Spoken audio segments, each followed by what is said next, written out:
আমি আপনাকে বলছি, আপনি যদি বাংলাদেশি হয়ে থাকেন, আপনি যে বাংলাদেশকে ধারণ করেন, বাংলাদেশের সার্বভৌমত্বকে লালন করেন, তাহলে আমার কথাগুলো আপনার শুনতে হবে, শোনা দরকার।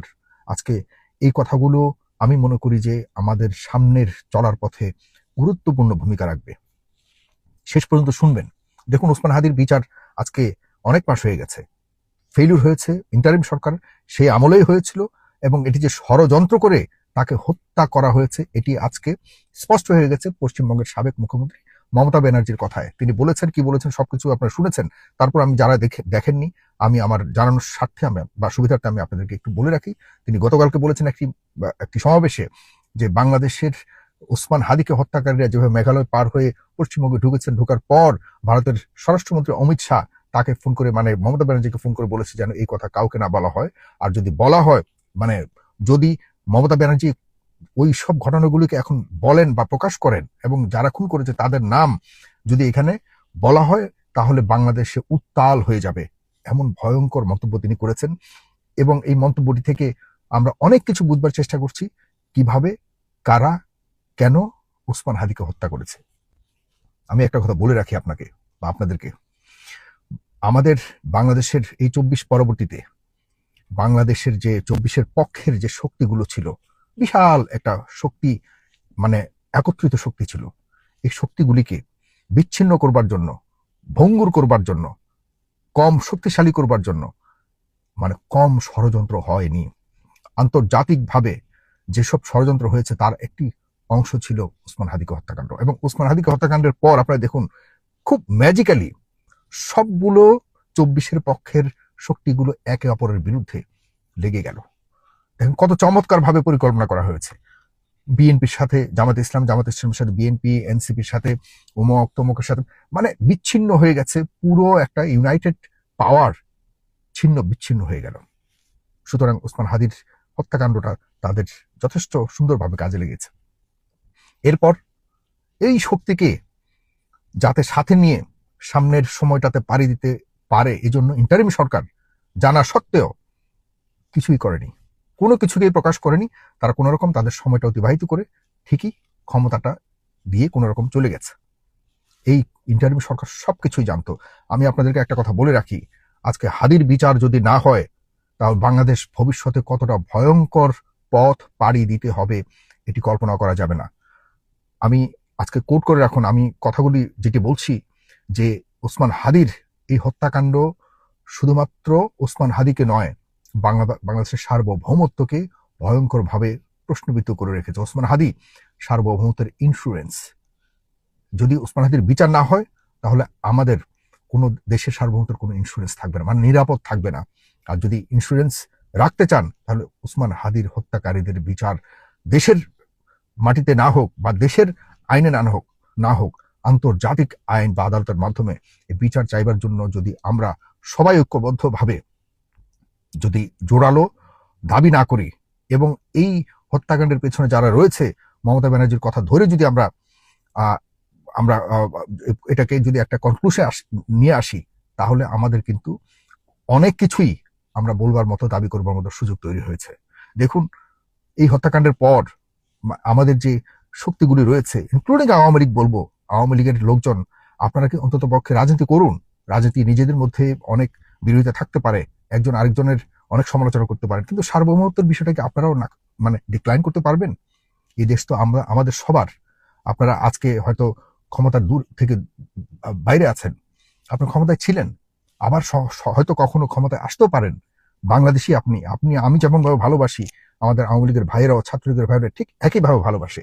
কিন্তু আমাদের ভালোবাসাটাকে নিয়ে অন্য একটা শক্তি যে এই ভালোবাসার মধ্যে রাজনৈতিক একটা ইন্ধন ঢুকিয়ে, রাজনৈতিক একটা বিরোধিতা ঢুকিয়ে, রাজনৈতিক ভাবে আমাদের ভালোবাসাটাকে বহুধা ভাগে বিভক্ত করে রেখে তাদের স্বার্থ হাসিল করছে, এটি এখন স্পষ্ট, দিনের আলোর মতো একদম স্পষ্ট।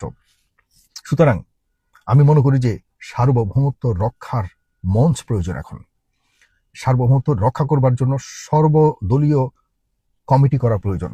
সার্বভৌমত্ব রক্ষা করবার জন্য, আমাদের সার্বভৌমত্ব রক্ষা হলেই তো আমাদের দেশের রাজনীতি আমরা রক্ষিত থাকবে, আমরাও রক্ষিত থাকবো। আজকে হাদির যে হত্যাকাণ্ডের পেছনে যে ইঙ্গিত আমরা পেয়েছি, তাতে আমার মনে হয় না আমি, আপনি আর কেউ কোনোভাবে নিরাপদ থাকতে পারবো। আমরা এর চেয়ে বড় ধরনের আত্মস্বীকৃতি আর কোনো কিছুই হতে পারে না। সুতরাং যারা ইয়াং জেনারেশন, আপনার মনে রাখতে হবে 24 কিন্তু কোটার কারণে 24 হয়নি। 24 হয়েছে দীর্ঘদিনের আমাদের এই বহিঃশক্তির, স্পেশালি আমাদের পার্শ্ববর্তী দেশের কালো হাতের শোষণের কারণে সাধারণ মানুষ দেয়ালে পিঠ ঠেকে গেছে, যে কারণে সাধারণ মানুষ এই শোষণ থেকে বাঁচবার জন্য একত্রিত হয়েছে। আপনাদের কোটার ছাত্রদের কোটার জন্য সাধারণ মানুষ রাস্তায় নামেনি, শুধুমাত্র একটা ক্ষমতা পরিবর্তনের জন্য রাস্তায় নামেনি, নেমেছে যে এই আমাদের পার্শ্ববর্তী কালো শক্তির হাত থেকে যেন এই দেশকে রক্ষা করা যায়। আপনারা বিশ্লেষণ করুন, আমার কথা যদি ভুল প্রমাণ করতে পারেন আমি যে কোনো ধরনের শাস্তি মাথা পেতে নেব। আপনারা এটি নোট ডাউন করে রাখুন, আমাকে কমেন্ট বক্সে আপনারা যুক্তি দাঁড় করেন যে আমার কথা যদি অসত্য হয়ে থাকে। আমরা এই ভারতের আস্ফালন, ভারতের আধিপত্যবাদের বিরুদ্ধে বছরকে বছর কথা বলতে বলতে বলতে বলতে 24-এর কাছাকাছি এসছে। আওয়ামী লীগ ব্যবহৃত হয়েছে শুধুমাত্র। আওয়ামী লীগের অনেকেই 24-এর আগে অনেক আওয়ামী লীগ যারা করে তারা পদত্যাগ করেনি, ছাত্রলীগ যারা করেছে তারা পদত্যাগ করেনি। কেন করেছে? ওই সময় আমরা সরাসরি ওই সময় প্রতিনিয়ত আলোচনা করতাম শুধুমাত্র ভারতীয় আধিপত্যবাদের বিরুদ্ধে। কারণ আমাদের ভিতরে রাজনৈতিক যত বিশৃঙ্খলা ছিল, যত বিভক্তি ছিল, সবকিছুই একদম খুব পরিকল্পিতভাবে এগুলি করানো হয়েছে।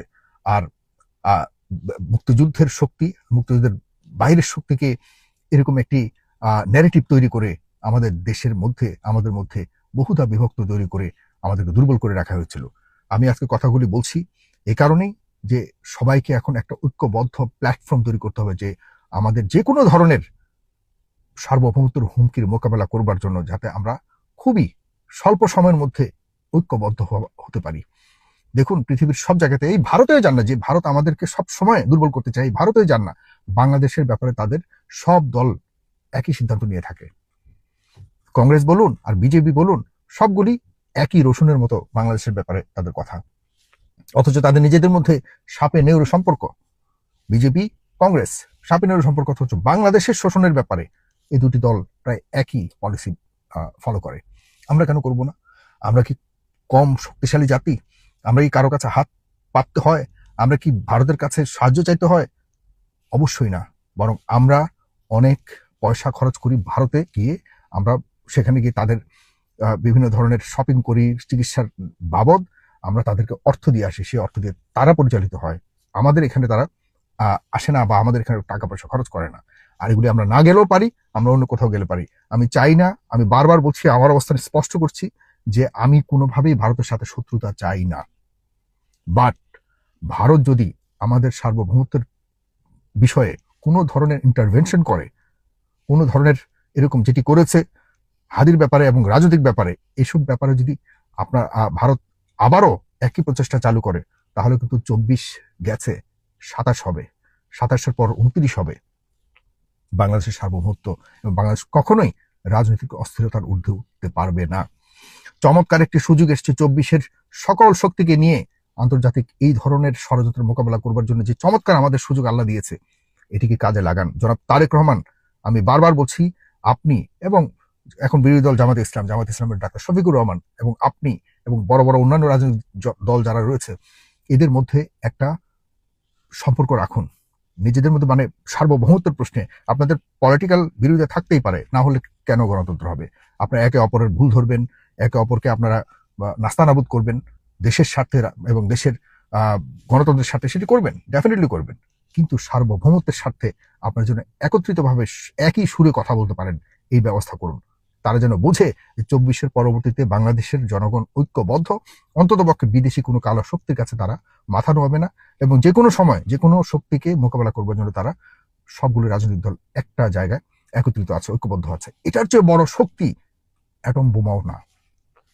অ্যাটম বোম দিয়েও যে কিছু করা সম্ভব না, সেটি ইরান আর যুক্তরাষ্ট্রের যুদ্ধের মধ্যে আপনারা ইতিমধ্যে বুঝে গেছেন। ইরানের 80% কি বলা যায়, এটা 70 লক্ষ মানুষ প্রস্তুতি নিয়েছে, তাদের কাছে বোমা না থাকলেও তারা অ্যাটম বোমার সামনে বুক চিকিয়ে দিবে। এই ভয়ে এখন পর্যন্ত যুক্তরাষ্ট্র কিছুই করতে পারে না। কারণ হলো, তারা যুক্তরাষ্ট্র প্রথম ওই দেশের মানুষকে বিভক্তি করবার চেষ্টা করেছিল, হয়নি। ওই দেশের নেতাদেরকে মেরে ফেলার চেষ্টা করেছিল, তারপরও হয়নি। এখন যখন বলছে যে বোমা মেরে সব শেষ করে দিব, সভ্যতা শেষ করে দিব, তখন ওই দেশের মানুষ বলছে যে আমরা ঐক্যবদ্ধ তোমাদেরকে মোকাবেলা করার জন্য। এরপর ভয় পেয়েছে, আজও পর্যন্ত কিছুই করতে পারেনি, পারবেও না। সুতরাং বাংলাদেশের মানুষ এর চেয়ে বেশি ডেডিকেটেড আমি মনে করি, যে এর চেয়ে বেশি দেশপ্রেমিক। বুঝাতে হবে ইনশাল্লাহ। আপনারা যারাই দেশের সার্বভৌমত্বের জন্য একটা ঐক্য মঞ্চ তৈরি করবেন, আমি ব্যক্তিগতভাবে আমিও যুক্ত হতে চাই। আমি কখনো কোনো সংগঠনে যুক্ত হই না, আমি যুক্ত হতে চাই, কারণ আমাদের দেশের জন্য প্রাণ দেওয়ার চেয়ে সওয়াবের কাজ আর পৃথিবীতে কোথাও নাই। ধন্যবাদ সবাইকে।